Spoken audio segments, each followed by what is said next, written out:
রাজধানীর বিজয়নগরে দুর্বৃত্তদের গুলিতে গুরুতর আহত ইনকিলাব মঞ্চের মুখপাত্র ও ঢাকা ৮ আসনের সম্ভাব্য স্বতন্ত্র প্রার্থী শরীফ ওসমান হাদী বর্তমানে সিঙ্গাপুর জেনারেল হাসপাতালে চিকিৎসাধীন রয়েছেন। 15 ডিসেম্বর উন্নত চিকিৎসার জন্য তাকে এয়ার অ্যাম্বুলেন্সে করে সিঙ্গাপুরে নেওয়া হয়। আজ বুধবার দুপুরে ইনকিলাব মঞ্চের পক্ষ থেকে তার সর্বশেষ শারীরিক অবস্থা সম্পর্কে একটি আপডেট দেওয়া হয়েছে।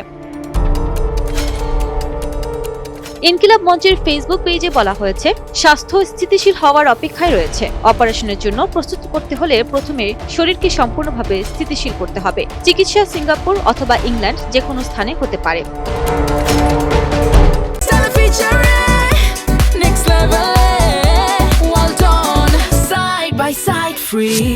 ব্রেন সক্রিয় করার জন্য অপারেশন প্রয়োজন। বর্তমানে মূল লক্ষ্য হলো শরীর ও ব্রেনের মধ্যে সংযোগ পুনঃস্থাপন করা। ব্রেন ছাড়া শরীরের অন্যান্য সব অঙ্গ সক্রিয় রয়েছে।